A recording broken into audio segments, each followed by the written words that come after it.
Saludos profesora y compañeros. El día de hoy mi grupo y yo vamos a presentarles nuestro trabajo que tiene como tema la enterotomía.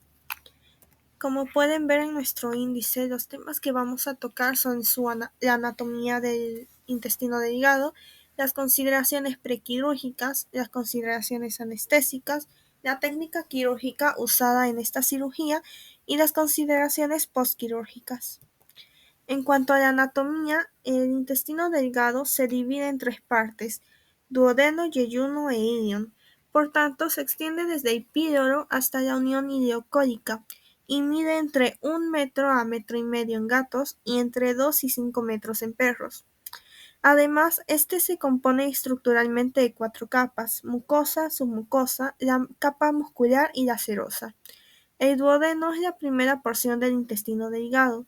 Se extiende desde la parte pilórica del estómago hasta el yeyuno. A su vez, esta porción se subdivide en porción craneal, flexura craneal, duodeno descendente, flexura caudal, duodeno ascendente y flexura duodeno-yeyunal. Seguidamente, entre el duodeno y el ilion se encuentra el yeyuno, el cual se considera la parte más larga del intestino delgado. Y en último lugar está el ilion, que es la parte terminal del intestino delgado, y su extensión está delimitada por el pliegue ileocecal que une al ilion con el ciego. Acá tenemos imágenes anatómicas para una mejor guía. Como consideraciones prequirúrgicas, debemos empezar por la historia clínica y el examen físico. En la historia clínica no nos podemos olvidar de los antecedentes médicos completos del animal, su información sobre alergias, sus reacciones adversas a medicamentos, ya que probablemente reciba un tratamiento hasta el día de la cirugía, y también esto se debe realizar por los mismos fármacos que vayan a ser usados en la anestesia y en el postquirúrgico. Y bueno, no nos podemos olvidar de historias previas sobre anestesias y cirugías que se hayan podido realizar en el pasado. En el examen físico se debe evaluar el estado cardiovascular y respiratorio, el estado de la piel y las membranas mucosas, y un chequeo del abdomen y de los sistemas neurológico y musculoesquelético o locomotor. En cuanto a los exámenes complementarios, estos pueden ser más extensos que los usados en cirugías menos complejas. Se debe realizar un hemograma y bioquímica completa, electrocardiograma y radiografía del tórax. Además, siempre antes de la cirugía es recomendable realizar una radiografía del abdomen para valorar si ha habido alguna variación en el estado del aparato digestivo y su contenido. También es necesario realizar una ecografía previa para localizar con exactitud en dónde se encuentra este cuerpo extraño o lesión y la extensión de estos. Así tendremos una mejor idea de los riesgos y el pronóstico de la cirugía. Y como preparación preoperatoria es necesario corregir deshidratación, desequilibrios electrolíticos y ácidos básicos mediante fluidoterapia adecuada antes de la cirugía. Es por esto que se realizará una estabilización hemodinámica, ya que un animal deshidratado con hipovolemia o alteraciones electrolíticas entra en un estado de choque compensado o descompensado, el cual compromete la perfusión de órganos vitales, incluyendo el intestino, el cerebro y el riñón. También es necesaria un ayuno de 8 horas previa cirugía. Y bueno, la preparación del área quirúrgica, donde se realizará un rasurado amplio, la antisepsia con productos como iodopovidona o clorhexidina en solución jabonosa y luego alcohólica. Y bueno, no olvidarnos del uso de campos estériles para aislar la zona donde se va a operar. Bueno, ahora vamos a hablar sobre las consideraciones anestésicas. Debido a que esta es una intervención quirúrgica de los órganos digestivos, se va a cursar una pérdida de líquidos y electrolitos como las diarreas y los vómitos. También va a haber hipovolemia, hipotensión y o alteraciones ácido-base, lo cual va a implicar que debemos corregir estos desequilibrios antes de la cirugía para poder tener éxito y reducir todos los riesgos posibles. Por ello, debemos administrar líquidos intravenosos como las soluciones balanceadas, como por ejemplo el Ringer lactato. Esto es esencial para estabilizar al paciente. Y bueno, en medida de lo posible, el paciente debe estar en ayunas antes de la anestesia. Entonces, debido a que el ayuno preanestésico reduce las posibilidades de que se produzca vómito o una regurgitación durante la anestesia. Eh, También esto se va a agravar más debido a la manipulación de las vísceras digestivas, lo que podría provocar una neumonía por aspiración. Además, se va a permitir la evacuación del contenido del tubo digestivo, lo que va a reducir el volumen de los órganos abdominales y va a favorecer así la manipulación y la ventilación. Como en cirugías programadas podemos proponer un ayuno de sólidos de 12 a 24 horas. Sin embargo, estudios recientes sugieren que ayunos más cortos pueden reducir la acidez gástrica y el riesgo de reflujo gastroesofágico y de líquidos de 3 a 6 horas. En intervenciones de urgencia, no podemos esperar que el animal esté completamente en ayuno. Entonces podemos emplear antieméticos como el maropitán y hacer una inducción y una intubación rápida con anestésicos parenterales. Además se menciona el uso de el omeprazol, esto a 1 mg por kilo, 4 horas antes de la anestesia, ya que se ha demostrado que reduce la acidez gástrica y la incidencia de reflujo. Bueno, muy aparte de ello, dado que el intestino es una zona muy contaminada, se recomienda la administración de antibióticos de amplio espectro como la cefazolina en 20 miligramos por kilo vía intravenosa. Esto se debe hacer antes de la cirugía para así asegurar niveles adecuados en sangre durante el procedimiento. Bueno, debido a que esta es una cirugía en una cavidad abdominal, debemos tener consideraciones en la anestesia, como por ejemplo el calentamiento preoperatorio del paciente, mantener cálido el quirófano y debemos realizar una fluidoterapia y el lavado peritoneal con soluciones atemperadas, como por ejemplo con el cloruro de sodio al 0.9%, lo cual va a reducir ya que la pérdida de calor del paciente se va a reducir y nosotros queremos mantener esto todo el tiempo. Esto es importante ya que la hipotermia debe prevenirse y tratarse, ya que a la larga la recuperación, ya que alarga la recuperación y va a aumentar también la mortalidad anestésica. En lo que es la analgesia, se sugiere usar analgesia multimodal combinando opioides, AINES, anestésicos locales y posiblemente antagonistas de receptores alfa-2 o ketamina, por su efecto en el dolor visceral. Ya que la manipulación de las vísceras abdominales puede desencadenar reflejos vagales con la consiguiente bradicardia, hipotensión, descenso del gasto cardíaco, bradipnia e hipoventilación. Sin embargo, la atropina o el glicopirrolato están indicados. Además, el agua se evapora desde las vísceras abdominales expuestas a un ritmo incrementado, por lo tanto, la fluidoterapia debe ser aumentada para sustituir la depresión. Por consiguiente, debemos monitorizar al paciente de forma continua. Bueno, se encontró un protocolo en un caso de enterotomía, ¿no?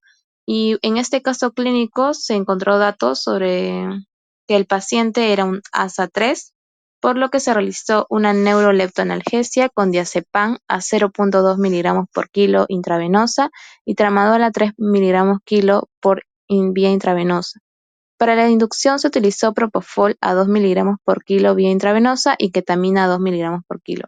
El mantenimiento se llevó a cabo con isoflurano al 2%. Técnica quirúrgica.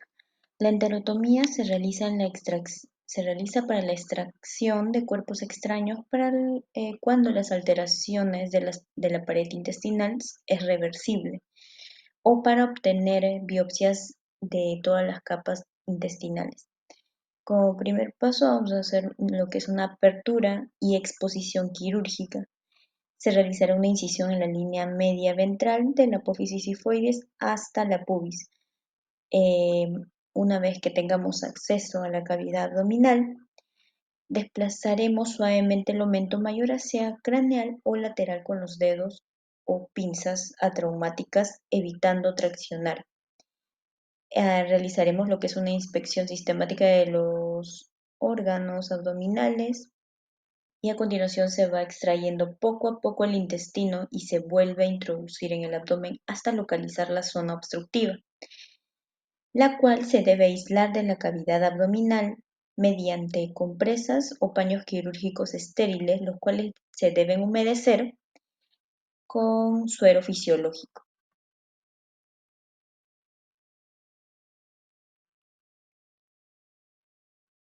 Una vez que ya tenemos la porción de intestino aislada, vamos a exprimir con delicadeza el contenido intestinal en ambos sentidos para alejarlo de la zona intervenida e interrumpir el tránsito intestinal con los dedos a modo pinza o en su efecto se empleará pinzas intestinales atraumáticas. La incisión de la pared intestinal se debe realizar en el borde antimesentérico en sentido longitudinal con un bisturí. La enterotomía se debe adaptar al cuerpo extraño para exponerlo sin producir lesiones en la pared intestinal. La extracción del objeto intraluminal a través de una incisión pequeña puede causar desgarros tisulares que dificultan el cierre posterior. Numerosos cuerpos extraños se encuentran atrapados en la mucosa y están adheridos a la pared intestinal. Por ese motivo se liberan de la misma traccionando de ellos con delicadeza. Luego de haber extraído el cuerpo extraño, se deberá aspirar y eliminar el contenido de la asa incidida para evitar que su contenido salga durante la sutura y pueda contaminar el peritoneo. Para el cierre de la enterotomía hay que tener en cuenta el grado de la estenosis cicatrizal que se va a producir dependiendo del mismo. Normalmente se realiza lo que son la sutura con patrón simple continuo, puntos simples discontinuos o también el punto Gambé, que es utilizado, y se utiliza material absorbible monofilamento como la polidoxanona podría ser 4,0 o 5,0. En cuanto al punto Gambé mencionado anteriormente, es una sutura de posición. Esta atraviesa las capas del intestino con la aguja de sutura, penetrando aproximadamente 3 milímetros del borde de la incisión. A continuación, la aguja se dirige hacia la mucosa, entrando en la misma a una distancia de 1 milímetro con respecto a la incisión. Se exterioriza a través de la pared intestinal, procurando no llegar a la serosa. Se repiten las mismas maniobras, pero a la inversa en el otro lado de la herida. Se introduce la aguja a través de la misma para salir aproximadamente 1 milímetro del borde. Se atraviesan de nuevo todas las capas del intestino para exteriorizar la aguja a 3 milímetros del borde de la enterotomía. Se anuda el hilo haciendo presión suficiente para afrontar y fijar bordes de la enterotomía, pero sin desgarrarla. Al final de la sutura se deberá evaluar lo que son que no haya filtraciones, inyectando lo que son suero a moderada presión en la luz intestinal. Como se puede ver en la imagen, mediante el uso de una jeringa se irá inyectando suero en el intestino, se aplicará un poco de presión para ver si hay filtraciones o no. En este caso no las hay, pero si en caso se observaran fugas, se darán los puntos necesarios para cohibir cualquier pérdida de líquido. A continuación, se debe limpiar el asa intestinal con suero fisiológico antes de reintroducirla en el abdomen. Se coloca un segmento del epiplón por encima del asa intestinal para que se selle definitivamente la sutura e impida adherencias a otras estructuras abdominales. Si se sospecha que hubo contaminación intestinal, se realizará un lavado peritoneal con abundante suero estéril atemperado. Y por último, se cierra la cavidad abdominal de lo que es músculo subcutáneo y la piel.